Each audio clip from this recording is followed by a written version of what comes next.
Hello, hello, hello, everyone, and welcome Yo, yo, to Wednesday Round Table. We have a fun group already. We've already been cracking jokes here in the background before we went live. Got Doug and Ellie from Frameable Faces, Jim from Jim in Chicagoland, obviously, and Helen Wallace. Welcome, everyone. Hey. Thank you for having us. Yeah, Jim. of course. So, as the title says, this roundtable is about talk shows. And the three of our guests have a talk show to some capacity, right? Radio show, hosted radio show. You got Doug and Allie and the Doug and Allie morning show. And then Jim, the late evening amazing show that you host as well. So I wanted to bring you all together to kind of have a conversation about hosting talk shows on the internet and live broadcasting them. But first, before we dive into that, I'd love to give an announcement, and that is that Android has now officially released for Happs. So now Android is now up to speed with iOS. Yep, slow claps all around. And we're really excited that they're now at the same level. Android still has a little bit of kind of like tweaking to do, but it now has the full screen for the broadcasting view. And we are super excited about that, and hopefully everyone can go ahead and test that out here soon. But yes, so as you all know, the roundtables are a time for us to have a Q&A, so to speak, with our contributors, our users, our community of Happs, and this week we're focusing on talk shows. So hello everyone that's joining. Thank you for joining. And my first question for everyone is, where did the idea of going live to social media come from for you all? And who'd love to go first, go ahead. But yeah. We can go. You can go. Do you want to start? Go ahead. Yeah. I'll fill in your gap. All right. Well, we actually we started going live from our photography studio in West Bloomfield, Michigan. It's a suburb of Detroit, under our brand name. So we're actually a brick and mortar photography studio here in West Bloomfield. And we got the idea to start live streaming when Periscope launched. Which was in 2015, like 6 years ago. Yep. Periscope launched on March 26th, 2015. And on March 31st, my buddy Alex sent me a text saying, "Hey, have you heard of this?" I was like, "No." So I checked it out. Well, this would be great for us. Wait, he had a question. What? Who has a question? Oh, I thought someone asked a question. No, I think Peter just jumped on and said hello. Oh, hi, Peter. Oh, hi, Peter. Glad you can make it. I'm here. Oh my gosh, I made it. I had a firewall issue. I finally figured it out. So sorry, guys. The host finally has arrived. Tardy, very guilty over here. The comment section's already gold dust, by the comedy gold. The comment section. Oh boy, It's a great show, Peter. We wish you could have made it. Thank you all the time. Thank you. Made it. Thank you all the time. You did a great job. Well, I'm sure with this many talk show hosts here, I mean, do you even need another host, right? I mean, I'm sure there's probably already that discussion in the comments, but hope everyone's introduced themselves at the very least to those who may not know one another here. But yeah, I think Doug and Allie were in the middle of explaining how they first went. What are you reading? Pablo behind the scenes in the studio, we now know what he's up to when he's not on screen. He is binge eating some. Are those sour gummies, bud? Oh man, sour punch. There you go. Sound good Good. right now, actually. Yeah. Feeling very left out. What's up, foamy homies? Yes, it's not the morning. We are here on this round table. Peter Pablo actually went around and introduced everybody and asked the first question. Oh my gosh, what a pro, and retired to the sour punch. What a classy guy. That's awesome. And the first question was, how did you get started in live streaming and doing a talk show type format? So I was just going back to the beginning of Periscope, when Periscope launched. And we'd always been very visual because we're a photography studio to begin with. and we'd been using Instagram and I think maybe even Vine by that point. Yeah, we were totally using Vine. Where we were doing a lot of behind the scenes video, like we'd been using video, but live streaming wasn't anything we had really thought about. And when my buddy told me, hey, have you heard of this Periscope thing? I went and downloaded it 5 days after it launched, started playing around with it, and immediately I could tell, like, oh, this is pretty cool. You know, you can go live. My wheels started turning about the possibilities. And we started going on thinking, well, you know, we'll start doing some tutorials and some behind the scenes on our photo sessions. But it evolved pretty quickly beyond that, just in terms of community and just kind of the live aspect. And it just, the show spiraled. just kind of It spiraled. just happened. Yeah. It kind of took on a life of its own. And we ended up trending on the app, and it kind of morphed into this, well, let's go on in the morning and see what that looks like. Hey, it's Doug and Allie Morning Show here with you, and boom, it just kind of happened, and we kept going. And, you know, almost 6 years later now, we're still doing the Doug and Allie Morning Show every morning, and it was a very easy transition to come over here to Happs once Periscope made their announcement. Yep. And we're very happy that we're here. Very happy. That's awesome. It's very, Thanks. very cool. So tell me about, you know, what your main motivation is when you wake up and you press that go live. What keeps you broadcasting? You know, you're on you know, this is different platform. You got a lot of community over here, but you know, what really, you know, brings you back every day? Because that's a commitment, you know, that's a serious investment. It's a definite commitment, and it's a definite investment, and it's been hard time-wise sometimes. However, what keeps us coming back are the messages that we get from people.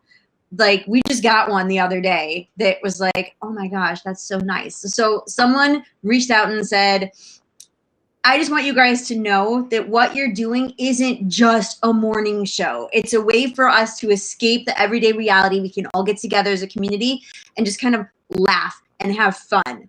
So it's been kind of like, I guess, like a little respite from life for a lot of people, including us. And it's just kind of a way, especially now with everything going on, it's just kind of a fun way to just kind of like decompress and have some fun and escape from the everyday reality of what's going on. Yeah, I mean, we've got community, we've got regulars, you know, people that are part of our community that have been hanging out with us in the mornings for almost 6 years now. So it's just become part of, you know, like they're our family, we like feel they're like our friends. we kind of owe Yeah. it to our people to be there for them every morning. You know, they rely on us and we rely on them. That's incredible. I would love to hear from Helen and Jim as well about you know, how they got started. I guess I'm jumping in, you know, mid-show here, so I'm not sure if you've actually addressed those first question in particular. But Helen, would you like to take a crack at it? Well, first of all, I would like to say thanks for having me, and I love both of the shows. The other two, you've brought me in with Doug and Ali and Jim, who both have great shows, so I'm privileged to be here, and I love being in their broadcasts. I started again on Periscope 2015, the June of 2015, and I originally started Periscope because I was working in and around the Fringe. Also, like Doug and Ali, I am a professional photographer. That's my full-time job. It doesn't seem that way at the moment because of COVID, everything's so quiet, but that is what I actually do.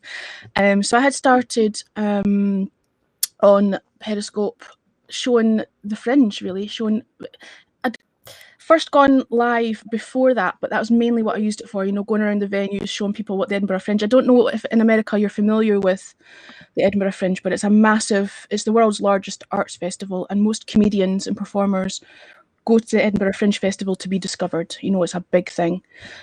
So I was working in and around the Fringe, and that's what I started off showing that. And then I'd show, you know, bits of Edinburgh. People didn't really want to see that. They wanted me to sit in front of the screen and just talk nonsense and have a chat, you know.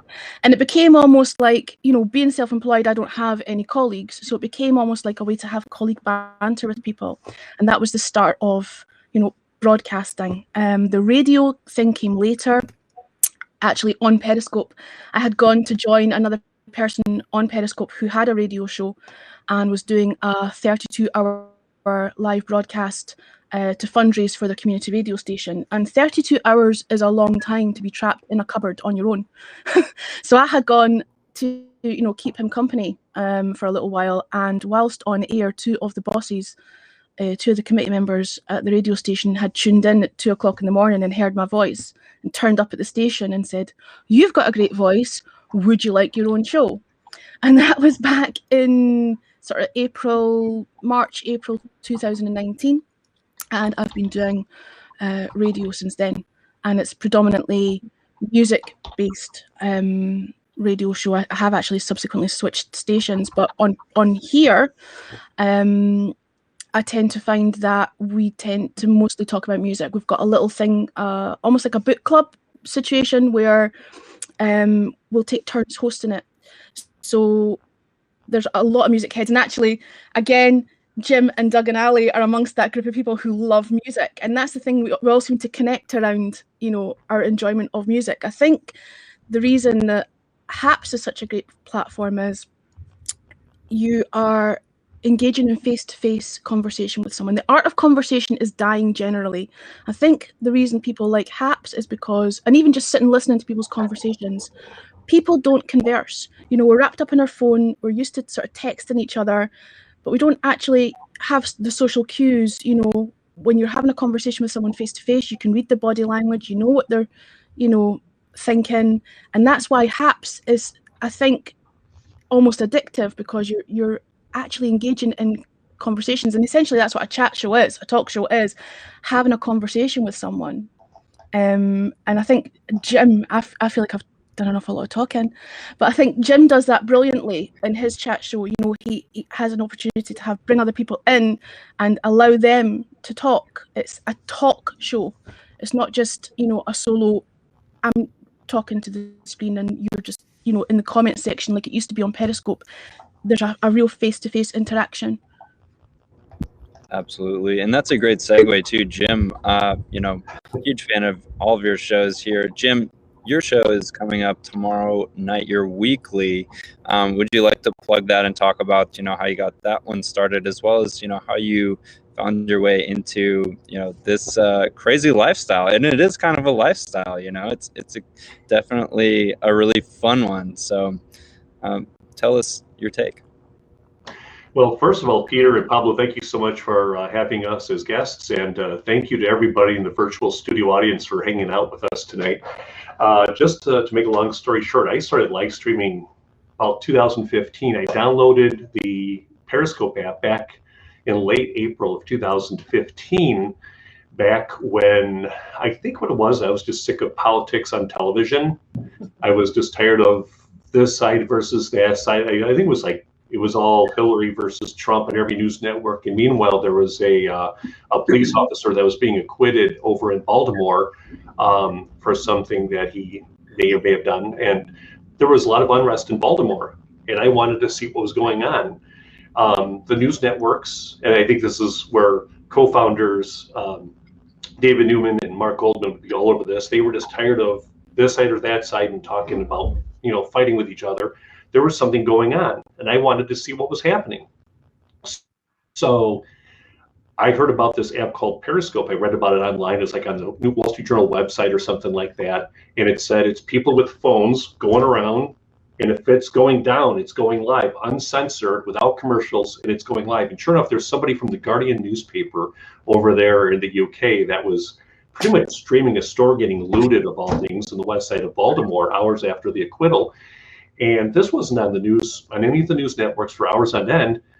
And this guy's like, "Excuse me, Chep, why are these people breaking into the store?" And the guy's in the front like, "Turn that camera off." And then meanwhile, people are typing in comments like, "It's going down," or, "Get out of there, something's going to go to your," and this was raw news. And I was just hooked because I'm a news and information junkie.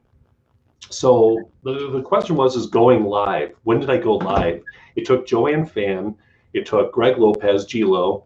It took a couple of other live streamers to encourage me to hit the red button to go live. I was more into just watching what other people had to say, and I was reluctant to go live. I had no confidence at that time.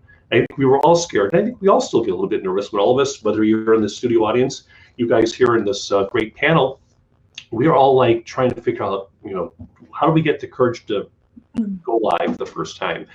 And it was my sand volleyball team of all things was my first broadcast ever.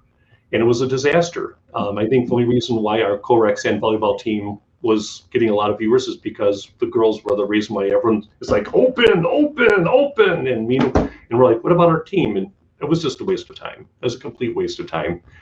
But I didn't give up. I kept doing it, kept getting encouragement, and I got more comfortable. I wanted to hear about other people's stories. People could care less about my volleyball team. I wanted to hear about what other people were thinking about. And remember, like when Periscope first came out, everyone used to laugh at us when we're sitting there with our phones, and then all of a sudden COVID happens. Who had the last laugh? Now they're all like, oh, we don't know who to talk to. We have nobody to be with. We had each other on Periscope for years on end. We had the advantage right there and then, and we're taking that and we're transitioning over to Happs, and we're making it bigger and stronger and better than ever. So, I didn't mean to ramble, but it's just one of those things where it's just a passion of mine to hear what everyone's story is now, rather than focusing me. I want to hear about what you have to say, what your story is, and that's kind of the reason why I created that late night talk variety show that I do every Thursday night. That's awesome. Yeah, so interesting to hear about everyone's kind of unique introductions into this world. Jim, can you, I guess since we're with you, we'll continue to go around, but curious, how did you find a rhythm and kind of a pattern, whether that's a routine for your show or a format, for people out there who might be considering creating these type of talk shows centered around having guests on and other community, making sort of routines and rituals, like how were you able to crack the code, and how can people get started? Yeah, it's just one of those things where you just have to continuously rebrand is the key. Stay fresh, stay relevant, but at the same time, don't alienate your audience. I went from broadcasting, cheesy softball and volleyball games at a community park district or a bar to bringing in other broadcasters to do what we called scope trains, where we basically took one broadcast, followed up with another broadcast, then another one, and then another one. We called it scope trains. And that way, if people were not into that first person, they knew that somebody else that they could relate to was coming up right after that. And then maybe they'd stick around and go, wait a second, maybe that person was interesting. So we did something called Thunder Crew. Basically, it was about positivity, motivation. It was pretty much free form. It wasn't political or anything like that. It was just all free form fun with a bunch of people from all over the world. And then that kind of faded out, and we had to rebrand everything. And I decided that, late night talk shows, as good as they are, just aren't as relevant to us here on live streaming media. We needed something that was going to be kind of a consistent source where someone can come in who's maybe new to Happs or maybe wasn't introduced to somebody who has been broadcasting before on Periscope or on other streaming medias, and introduce them, get to know them, and get to hear their story about how they got to go live and what they like doing. I mean, whether it be somebody who's cooking or somebody who is into music or somebody who's, doing something for a charitable contribution. There's different people, and that's how it was just getting people in there to hear others' stories and being able to relate to somebody on a live social media platform as opposed to being talked to on a news network or on a late night talk show on the networks. Such cool ideas. Yeah, love that collaboration element there. I think, we can definitely take advantage of some of, the technology at Happs as well to do something similar, since there's such a huge emphasis community here as well in terms of, the product itself and how it's built and designed for multiple people on screen at any given time. So, really cool to hear that. Would be curious to hear some tips as well from maybe we'll throw it back to Helen and then come back to Doug and Allie. But Helen, what tips do you have for others getting started with this and your learning curve? Could you share a little bit of that? Well, I'm the opposite to Jim in that I'm not structured at all. I'll hit the go live button with no agenda about what we're going to talk about, and it'll just ramble on for 2, 3, 4, even up to 8 hours. I think it's just interaction. Don't be I don't know. Is there a formula? I think we're all very different broadcasters. And even within our own sort of music, sort of book club thing that I'm talking about, we have people who are involved who do want to have a structure and, a formal, layout or whatever. And I don't function that way. So I'm probably not the best person to ask that question to. Just don't be nervous. Hit the go live. If you're frightened to show your face or whatever, I can see in the comments people are saying, "Oh, I'd like to go live, but I'm nervous to show my face." Take a walk around your neighborhood and show what's going on there, and then might finally pluck up the courage to show your face. There's no pressure for that. But no, I'm not a particularly structured broadcaster. It's different on radio, but even then, before COVID, when the radio station was still open, it'd be a case of turning up. I'd never had a playlist ready or anything. I would rock up 10 minutes before broadcast time and just play whatever I felt like as we go. I don't function very well with structure, so I don't think there is a formula. Just be yourself, maybe. Yeah, that sounds like a winning tip in life, in every aspect, and particularly on camera, right? Yeah, I think that makes a lot of sense. Doug and Allie, let's hear from you a little bit more about some best practices or some pro tips for how you are able to create community through your show and able to have some rituals. Obviously, almost I think everyone on screen has some memes that have come up and some common inside jokes with their community too. For example, some of those come into the broadcast quite regularly, almost on a daily basis. Doug and Allie, can you tell us a little bit about some of those, community rallying icons? I don't know, legends. I don't know how you want to phrase it, but you have a bunch, and I'm sure you have some props with you somewhere nearby. If you're, we don't. We have no props. The one time. The one time. I know. But I just wanted That's to add hilarious. something on to what Helen said about people who are worried to show their face. One of the most iconic broadcasters, I think, in all of live streaming, never seen his face. Never seen his face. Euro Maestro. You never see the guy's face.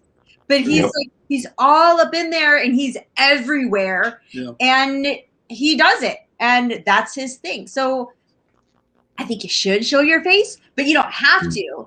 So right. And then like how we've done it. So I think what's interesting is you really have 3 distinct types of approaches here based on this panel, because you talk about Jim, who has always really brought a lot of structure to what he does, and he has different, different shows on different nights. He has, the around the campfire, and then he has the Thunder Crew that he did for a while with the train. And he does the Golden Squirrel Awards where everything's all mapped out, and he's got presenters. He's very structured. And then Helen says she's pretty much free form without any structure and just kind of goes unstructured and just rolls with whatever comes to mind. Well, with us, we're kind of somewhere in between. Yeah. Because we are a brick and mortar small business. So, and we always used to say, before there was a live streaming option for us, we used to joke and laugh about how, man, our art studio, the stuff that happens in this mall and the drama and the stories and the crazy stuff that happens would make a great reality show. Well, now we have one. And the things that happen around our brand with, people walking in the mall, or the fact that like our UPS delivery guy, John, has now become a character on our show. When he comes in, he's known as Hot UPS John now. It's very sexy when Doug calls him Hot UPS John. And he has an entrance song that we play. Like Christmas, Eddie. Yeah. So just being in a business provides a little bit of structure. It doesn't mean that we have to plan out every show from A to Z, but there's a little structure that's just inherently there because we're running a business and we're broadcasting as a brand. So as far as a tip for that I would give to people, if I may, put my digital marketing hat on for a second, because that's also something. That's what he does. He's really good at it. So if any of you guys need help, call Doug Cohen, M10 Social. Well, that's kind of grown out of the studio, and the way we've approached creating content is I now have a digital marketing brand because people started coming to me and asking me to help them with their businesses. So I do that. And I think what's really powerful about live streaming in terms of tips, if you have a brand or if you are a business, there's still a lot of people that don't get and underestimate the opportunity to tell stories around your products, services, or your brand. And there's no better way to tell stories than to do it in this visceral way, in an immediate live streaming format with an audience where you can react to people in real time. So I think that would be a tip that I would give to people, is to, don't come on here thinking in terms of old school advertising mentality where you come on and sell your stuff. Come on and just tell your stories around your brand, which is what we do. And we barely talk about photography on our show, but we're sitting in our photography studio as Frameable Faces Photography. People know what we're there for, what we're doing. And we talk about just the life of being a small business owner and an entrepreneur, which is way more interesting than, hey, come buy our latest widget, So that would be my tip to somebody in terms of using live streaming. Nice.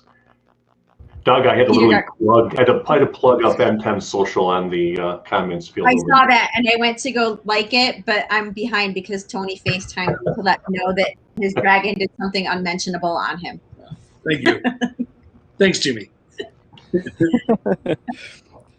Sorry, guys, had to put on a jacket there. Feeling the cold there, Peter? I am. I'm windy. 60 over there. You used to live in Mongolia where it was literally -40 Fahrenheit in the winter, and now this gentle West Coast weather here I can't even handle. I literally have my parka still. Like, I just love being warm. Not gonna lie. I over layer, and I'm that guy with like the sweatshirt and the jacket and the rain shell. Like, I over prepare usually, and anyway, I'm shameless, so I'm gonna be comfortable. That's my goal right now. So Peter, you are my people. Yeah, I'm sure. Yeah, how's the winter been out there these days? It's very cold.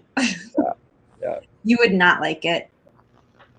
Yeah, I can dig it. I mean, if it's gonna be cold, bring it on, and I'll embrace it and prepare extra. But if it's back and forth, or the in betweens are tough. Like, hot or cold, fine. I can prepare for that. But like, what's in between?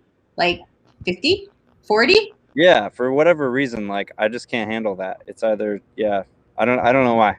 It's just, as the great Billy Connolly once said, "There's no such thing as bad weather, only the wrong clothing." Indeed, that is Look at you, Helen. Interesting. Well played, Heather or Helen. Now, Peter, question for you though: what did you guys do with all that snow that you had a couple of weeks ago? Yeah, so the snow, not too much. Actually got out, did a little snowshoeing up on Mount Rainier recently, which was awesome. They obviously got dumped on pretty good. You can usually find snow in the mountains around in the Northwest, close by, without too much of a drive, but you don't have to drive in it or live in it usually. But it was refreshing, I think. It didn't really cause too much issues, unlike this massive storm in Texas and other parts of the southern U.S., which is just totally different story. But it's definitely been an interesting winter all around for everyone. So, why are you guys laughing? What is going on? So Heather, tell us a little more. Yeah, Heather, as you were saying. I tried to quickly divert the name slip up. This is my stream of consciousness, all about me interruption for my jackets. We're trying to cover up the back to why we're here. As this happens. So sorry about that. We should have a weather show though. Someone should just do a darn weather show here on Happs. Why not? Let's make that a thing. I think you should Who do it. Who wants to step up and take that on? You should do the weather. You should do the weather thing. Yeah, Peter. Need to get the green screen. hmm Chief meteorologist. We'd have to do the weather everywhere, though. That's the thing, because we're a global community already. So it'd have to. Well, you just That could be like a 3-hour show. We'll be your trained weather spotters. Peter, you'd be the chief meteorologist. We'd report to you. Hey, yeah. I mean, that's a show. That's a Need a big pointer. When things get green outside and there's tornadoes here instead of snow, we'll let you know. And that'd be cool. We could have people from all over the place just kind of hopping on with their phone and showing us what it looks like from the ground in real time. I'm down. This is how great ideas are born. But that would be one of the ultimate. If someone could land and get like a $25, like one of those $25, you bring somebody over from Periscope for $25. There's a guy, Jeff Piotrowski, who is like ultimate storm chaser on Scope. He will go and chase down a tornado. He will chase down a hurricane. He owns like Periscope when he goes live when there's a tornado. It's true. Yeah. So let's get them. That's amazing. Yeah, someone reach out. We have a couple really great storm chasers as well here on Happs. Gage Shaw won, and we actually have Josh Napper and his team of live storm chasers. They have, a million followers between their social channels. A team of 4 or 5 fairly young storm chasers who are out and about. They've been doing some amazing stuff.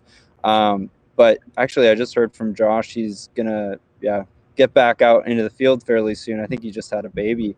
But anyway, priorities. The weather, babies. But I think hopefully we'll get back to that. But do reach out. Let's bring in some weather folks. Why not? Reach out and touch face. There you go. Yeah, Pablo's tagging Gage. That's awesome. Cool. Well, back to kind of this thing on shows that apparently is the point of this show. Where were we before I came back with a park on in 60-degree weather? We had just gone around and talked about tips, like to start broadcasting and mm-hmm.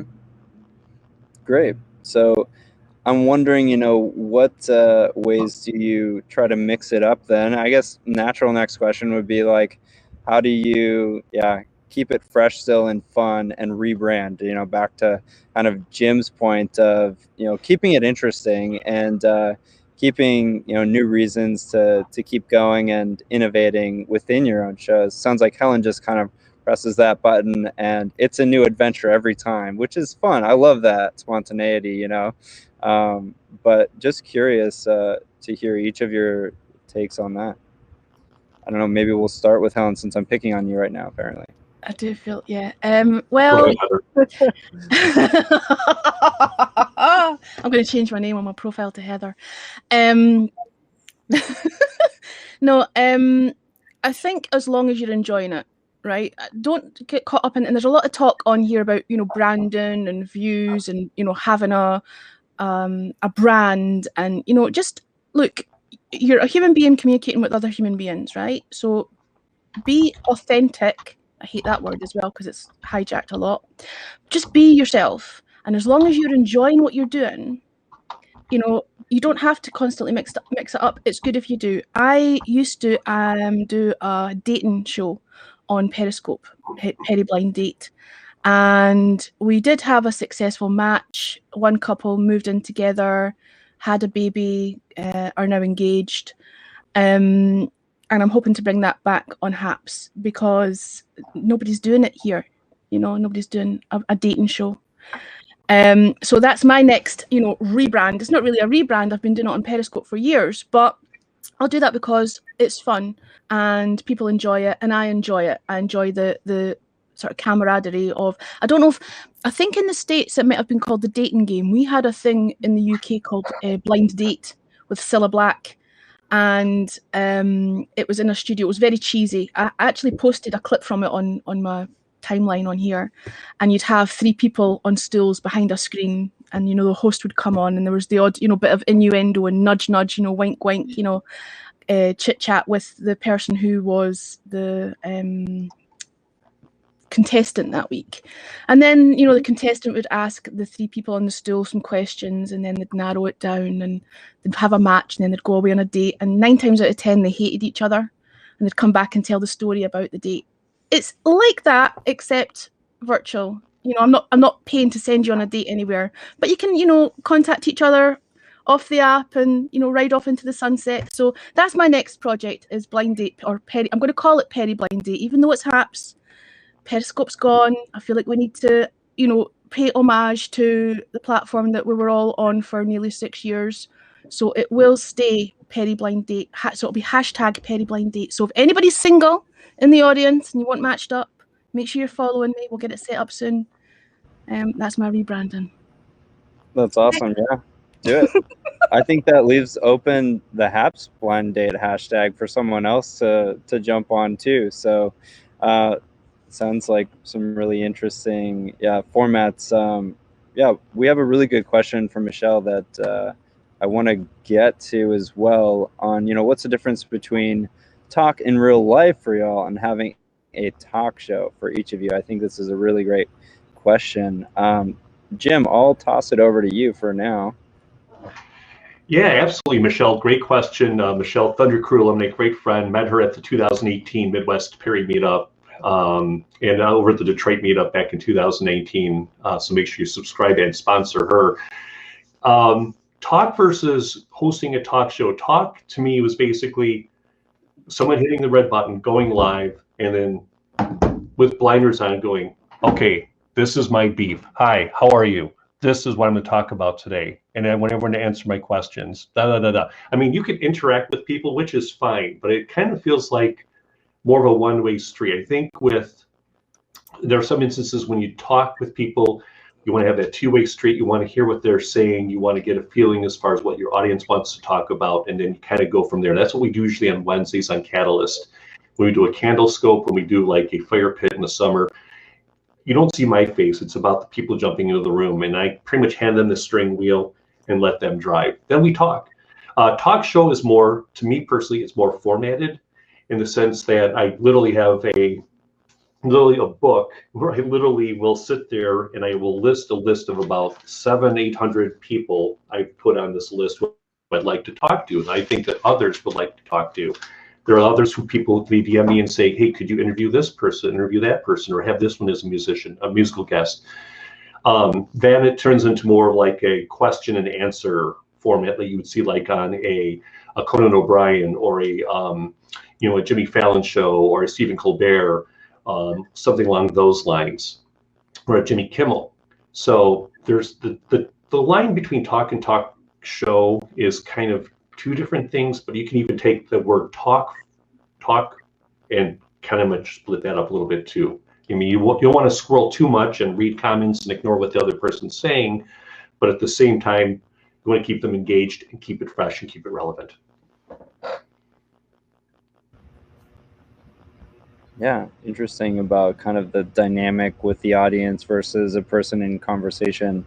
Doug and Allie, you know, how do you feel? Are you the same people if we're talking to you off of camera, you know, off show? Like, how, you know, does that dynamic play out for you guys? You seem so genuine and authentic, and I think that's come out. I just want to put that out there. But what's the difference? Can I ask Jimmy to answer this question, because he's met us in real life? Yes. And what do you think? I know what I think, but what do you think, Jimmy? When I met Doug and Allie, this is something I was going to mention Thursday, but we'll worry about that later. No, I met them at a podcast summit of all things at the Hyatt in Chicago back in July of 2016. Dana Garrison, who was another big social media influencer, Ryan Bell, who's now more veering off into VR and AR, Casey Seaman was there as well. I think Ryan was the late scratch. He had a family emergency, so they went to the bullpen. Casey went like this, called to the bullpen, and summited this couple named Doug and Allie from Frameable Faces to be guest speakers at this podcast summit. And I'm like, I don't know who these people are. I don't know anybody except Dana Garrison. And she came up to the hall and she saw me and she's like, Jam. And she brought me in. I sat through the seminar, and then afterwards I was live, nervous as all get up, and I'm like this. I'm in landscape mode. And the first thing Allie does is, hi, I'm Allie. Nice meeting you. First thing I'm going to tell you, Jim, and I'm live. She goes, go portrait. She grabs my phone and goes like that. And I've been like that ever since whenever I'm on my phone like this. I can read comments easier. And Doug and Allie are as nice in person as they are on here on Happs. They are fun. They're down to earth. They're very approachable. They're fun. Everybody who I've met in the virtual studio audience here, same way. Everyone's transparent, down to earth, very approachable. There's no toxicity whatsoever. Yeah, I don't. Yeah, I mean, and thank you very much thank you, for saying that, Jimmy. Very, very kind words. You know, I think to a degree, it's hard to put on any kind of persona or act when you're live. Yeah. You know, I think live peels some of that away. If you're going to be on for an hour, it's hard to fake it and act right for an hour and do something that people would be, you know, drawn to, you know, because you couldn't keep it up forever. At some point, if there's interaction and it's a live setting, your true self is gonna come out usually for the most part. So and you know, when we do it, we're in our element. The place that we spend more time, or probably as much time as we do away from home, our studio. It's our business. We don't work for someone else. It's our studio, and we work together, and it's just us. So we're just there being us, doing our thing. I mean, granted, do we act exactly the same and say the exact same thing to an audience live on? Well, yeah, probably we do. No, you swear more live, probably. Doug does not let me use the same words that I would use in daily life when we're live streaming. Well, he censors me. Well, you know what? We are there under our brand, so you do kind of have to have a little bit of awareness, but I don't think we're acting. You know, I think we're just being ourselves, just doing our thing. They're being real. I mean, what you see in their studio was no different than when we're over at the Hyatt at that podcast summit. And everybody who I meet at a meetup, same way. I mean, there were the ones who were fake, the ones who pretended. They're not really in the game anymore. They changed channels or they're on other platforms because they're trying to monetize. They're trying to become the next, virtual reality or, live streaming superstar or whatever. But we're here for the love of it, for fun. There was a lot of that in that first year of Periscope when live streaming was so brand new and no one knew really where it was going to go and how big it might get. There were people on there that you could tell were there to try to get big. Yep. And they definitely had an agenda around that. And you could see through. I mean, you could pick them out. And then when we met them all at the summit, you could tell the people you figured would be real were real, and the people you kind of didn't think would be generally weren't. And like I said, so interesting, yeah. The live element kind of strips away. It's hard to hide. It's hard to hide when you're live. Exactly. Yeah, that was something where I remember like people would try to buy viewers and buy, to get badges and to buy, become super broadcasters and they were just lying through their teeth just to get what they wanted. They can care less about people who were there as friends. And all of a sudden you just drop off the planet. And then they would make you guys or make us look like we were the ones that are out of our minds and we were the narcissists, which whatever. We move on. Yeah, there was a summit. Yeah, there was two. There were three actually. The second one was the big one in San Francisco. That was a blast. It was crazy. So much fun. Hundreds of scopers from all around the world all converged on San Francisco at the height and the peak of when things were really magical. And it was just an amazing weekend.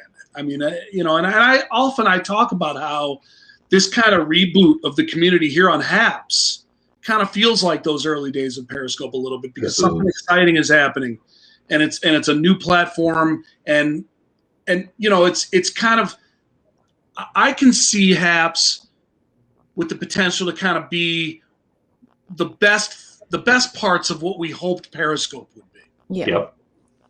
Agreed. This is just a whole new chapter. We are so, I'm sure our audience here will relate to all of this. It's just, this is just, I actually am excited to go live again. I'm looking forward to going on tonight and tomorrow and Saturday. It's been years since I felt this way. Yeah. Billy D, shh. Billy D likes turtles, by the way. Yeah, he's outing me right now. He said I have a great memory from that summit. But it was interesting because at that Periscope summit in San Francisco, where Periscope's located, the Periscope team, they did show up. They came and they spoke, and then they hosted a little after hours for some of us at a bar. And they were pleasant, and they were and they mingled, but they they were not on the app very much. The Periscope people did not use their own app, and they did not engage with the community that much. And that's kind of what I like, that you guys, I mean, we're turning the tables, we're talking about you guys instead of talk shows. But go ahead, Alex. No, I was going to say, what year was that summit? Because towards the end, Periscope was almost completely abandoned and neglected by the Twitter. Yeah. Oh, totally. Which, no doubt, this was February of 2016. Yep. Right. So you're talking 4 years ago. Yes. Almost 5 years. 5 What years. I was going to circle back and say one of the things that I love most about what's going on now with Happs is the Peter and Pablo and the Mark, and you guys are all involved. Right. And it's so awesome when we do a broadcast and you guys pop up and you pop in, and it's so wonderful and heartwarming. And it's like when Peter slides into the DMs. There are no DMs yet, just to be fair. That was awesome. But we do try to tune in, and we're definitely very conscious of being present on our app, but also more importantly in our community, and understand the needs and preferences, and iterate according to everyone's priorities and needs. Try not to ever change that, though, because that's what will keep people here. Yes. Yep. I agree. That's what keeps it fun for us, to be honest. Otherwise, we're not really serving anyone, frankly.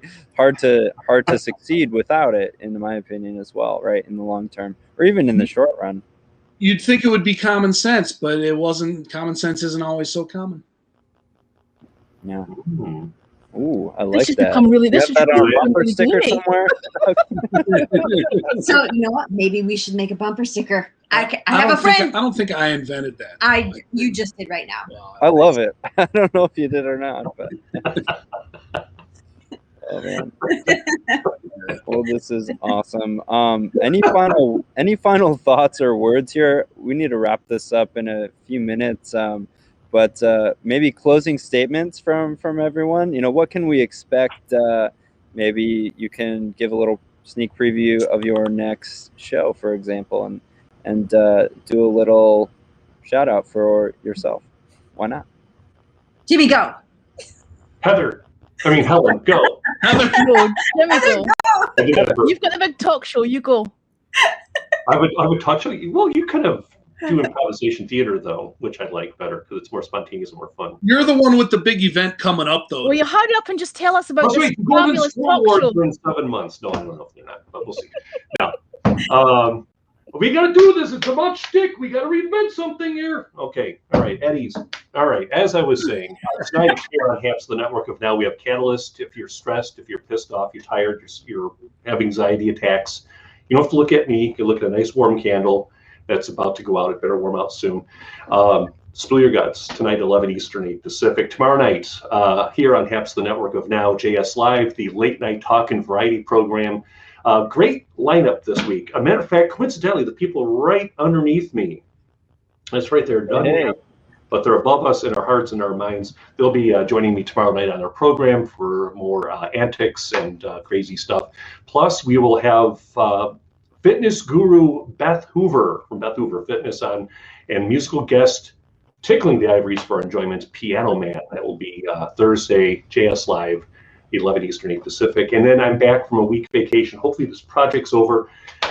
It's Saturday Night Trivia, Happs Game 21 from Television City in Chicago. Trivia fun, 9 Eastern, 6 Pacific. All new categories, all are welcome. Even if you're horrible at trivia, the interaction between questions is electric, and it's a lot of fun. So please join us. And thank you for having me, Peter. This is awesome. Hey, no, our pleasure. Very cool. So many interesting show ideas, and we'll be sure to tune in.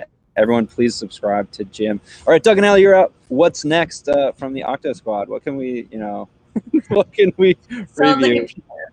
He's redeeming himself.